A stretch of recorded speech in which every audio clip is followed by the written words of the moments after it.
Jemi kthyer në studio në pjesën e tretë, do të nisim me mesazhin e Ulianova Talit, këtë herë i cili është pozicionuar në foltoren ton. 90 sekondat janë të gjitha të tuat. Çfarë ke zgjedhur të na thuash sot? Nova, fjala është për ty. Po, atëherë Rudin.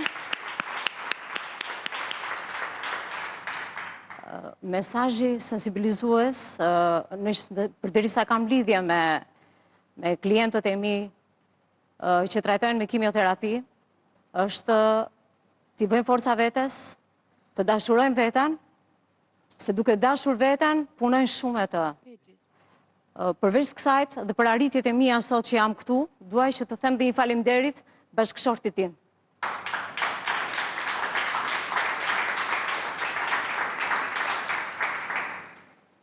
Pak fjalë kam unë, s'kam shumë.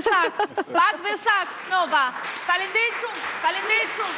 Se cili e zgjedh ai statutoj, mesazhin e vet. Shumë teorisë. Jo, shumë mirë. Nova flet shumë bukur po. Edhe heshtja Nga njerë dhe heshtja flet. Ishte shumë mirë dhe të falenderoj shumë, Nova. Ndërkohë që tashmë ka ardhur momenti ku ne zbulojmë pjatën e shefit dhe në fakt tavolina është mbushur me ushqime të shijshme. Pjata të freskëta ndjehet që nga aroma, jo vetëm pjatat, po edhe pija që i ka shoqëruar, kështu që do të falenderoj shumë Veggies Tirana, restorantin dhe shefin e kuzhinës Xhemal Hoxha. Mirë se erdhe, falenderit që je këtu. Përshëndetje, mirë se u gjeta. Edhe për mua është kënaqësi. Veggies ne dim që është një restorant për vegetarian, Veggies edhe është goxha e njohur, kështu që të falenderoj, besoj që e tillë është edhe pjata që ke sjell sot për ne. Patjetër, sot për ju unë kam zgjedhur një pjatë jo vegetariane, vegane. Vegane? Po. Për të treguar vegane kaq ekstrem të dukem ne apo jo? Për të treguar dhe teleshikuesve që edhe një pjatë vegane është mjaft e shijshme, mjaft e bukur dhe ka plot vlera ushqyese. Që i ka të gjitha brenda praktikisht. Patjetër. Edhe proteinat, se aty e kemi. I ka të gjitha dhe janë të gjitha të balancuara, gjithashtu i kam shoqëruar me 2 appetizera dhe gjithashtu dhe lëngje frutash të freskët. Bukur. Ju keni menun të tillë shumë të pasur në fakt duhet thënë, edhe unë të falenderoj që t'i zgjodhe këtë. Në përgjithësi shoqëroni gjithmonë me pije, perimesh të freskëta pjatat tuaja apo mund të kombinohen edhe me pije alkolike? Patjetër që është zgjedhja e klientit, por shumica kërkojnë lëngje frutash të freskët, sepse duke qenë se ne jemi një restorant i shëndetshëm, është zgjedhja e parë. Shtyven te ju vihet jo vetëm për të purifikuar fizikisht, po edhe ndërgjegjen, sepse nga që mund të konsumosh shumë ushqime jo të shëndetshme më herët dhe kur shkon te Veggies, këtë madje kërkon edhe pijen pastaj me perime gjithashtu, edhe atë me jeshillëqe të freskëta. Ka edhe atë që pinë 2 dhe 3. Për të qetësuar ndërgjegjen, nëse mund ta kesh shkelur dhe të kesh më gatuar më herët me ushqime jo të shëndetshme.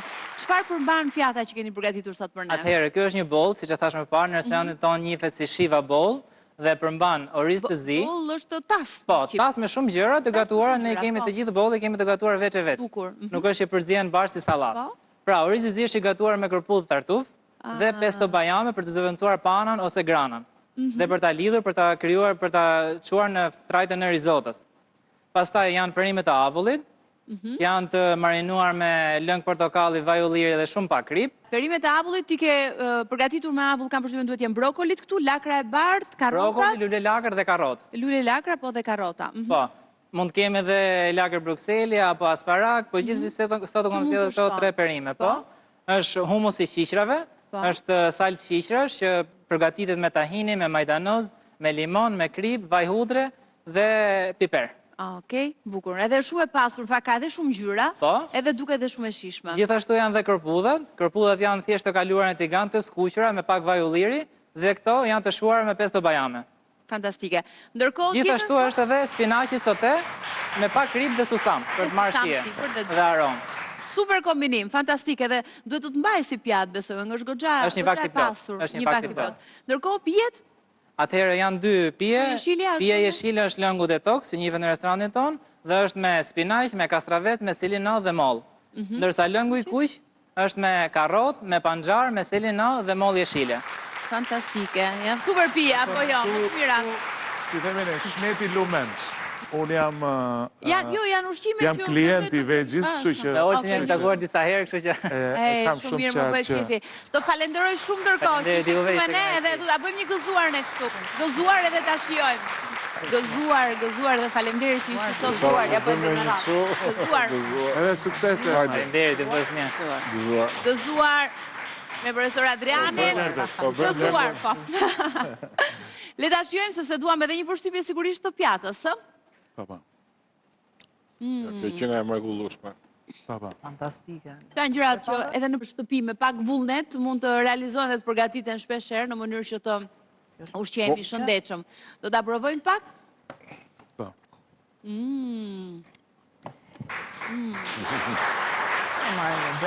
Fantastike. Ju ndërkohë keni të testuar. Kush agjeron ndokush për ju se s'u pyet? Agjeroj. Edhe pse jemi në një orar tjetër, në fakt. Po, tash ti mund të fillojmë edhe ta. Por ndërkohë agjeroni, pra keni nisur që ditën e parë, kështu që vazhdoni. Tani jeni të lirë se kam përshtypjen që jemi në rregull me kohën, kështu që mund ta shijoni. Atëherë në lidhje me dekadën e jetës, ose për të rikthyer edhe një herë këtij momenti dhe në përgjithësi jetës, përjetimeve dhe ngjarjeve, cili është mësimi më i rëndësishëm që keni marrë nga jeta, ose nga kjo dekadë që keni jetuar? Nga një fjali secili le të vijë edhe si përmbyllje.